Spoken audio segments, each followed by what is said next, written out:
Ever wonder what it feels like to be treated as royalty and live like the kings and queens of old?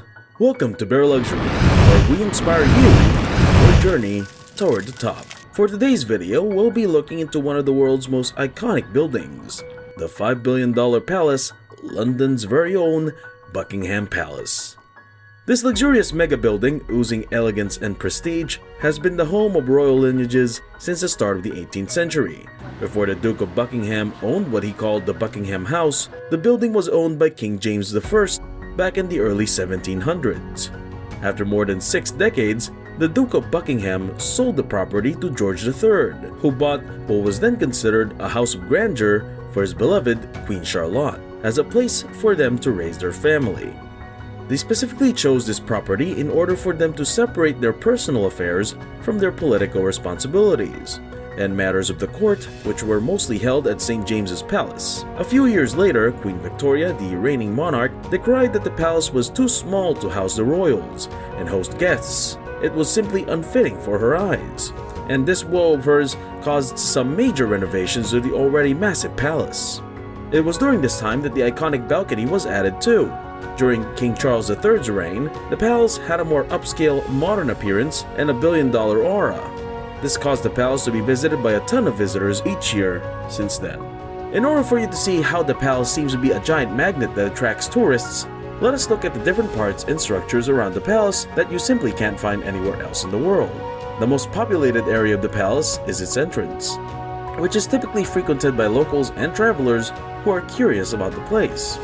The floor area of the palace front is more than 830,000 square feet, which is one of the largest spaces out of all the palaces in the world.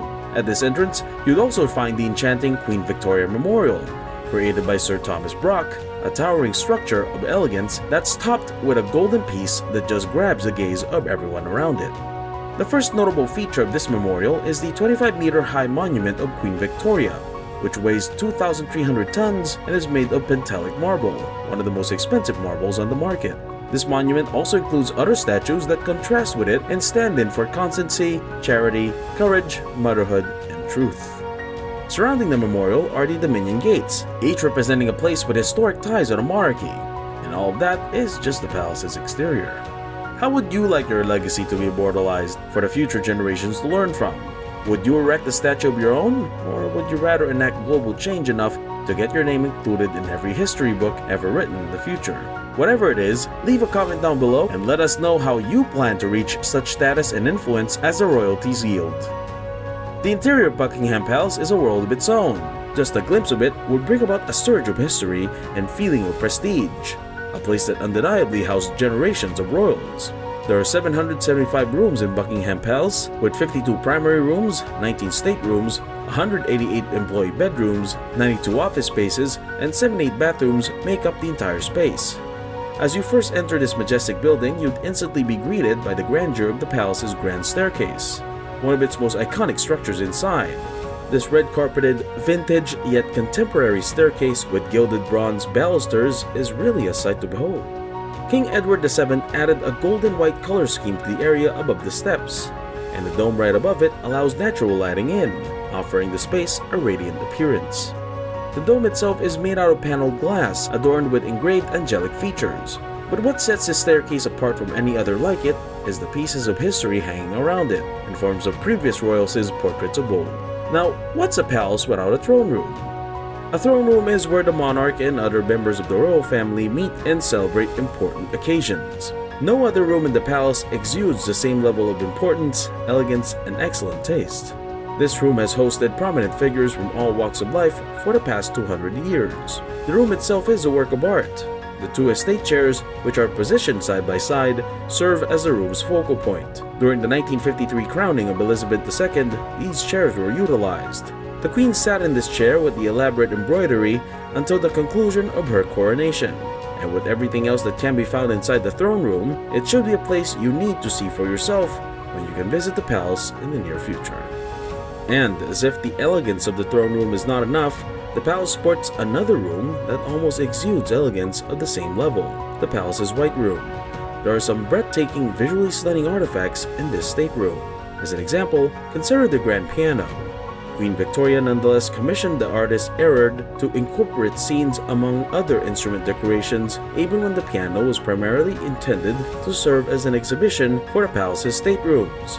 Even the palace's tortuaries are detailed to perfection, and are exceptional ornaments spread across its entirety. There is even a painting of Buckingham Palace itself, inside the White Room, that only a few people get to see. The sensational Queen Alexandra painting by Francois Flamanck is displayed above the fireplace. With the candelabras next to it, this elegant piece of art enhances the white background of the wall and gives it a divine appearance. This space is one glamorous show. Everything you see, including the sofas, fireplaces, glass doors, and other furnishings, scream wealth. That, however, is nothing compared to the extensive art collection of the royal family that they managed to gather through the hundreds of years of reigning over their constituents and a lot of other places across the globe. All royals love art after all, and it is one of the ways they show off their prestige and status. That being said, the collection does not only contain British art pieces, but that of other places as well, places like Rome, Africa, and Germany. In this enormous collection of art pieces, you can find creations by some of the greatest artists in history, including Leonardo da Vinci. The gallery, which was built on top of the old chapel's bombed-out ruins, occasionally changes out pieces of art from the royal collection. This implies that they occasionally bring fresh collections of artifacts from the collection to the Queen's gallery. All artworks purchased by the monarchy or by individual members of the royal family are stored in the royal collection. Here, you'll find a variety of priceless items, including paintings, furniture, documents, and more. The palace regularly displays around 450 artworks from this collection. The gallery occasionally boosts annual programs for the exhibition of these works of art to guests. The artworks are breathtaking and lovely. In the extensive exhibition of various works from various eras, one could become lost in awe. The Belgian Suite, one of the palace's most important areas, will serve as the final stop on this tour. The Belgian Suite at Buckingham Palace is reserved only for the most important visitors to the monarch. Usually, the crown will entertain high-status guests in the lavish Belgian Suite when they are invited over to the palace or paid a visit. With amenities fit only for kings and queens, the Belgian Suite is a fascinating location within the palace. You can find a large suite of rooms on the lower floors of the garden wing facing north. The Belgian Suite has hosted a number of notable guests, including Barack Obama and Angelina Jolie, and a carriage is even commissioned to transport guests who are visiting the suite for the first time. Such is the true essence of being a royal.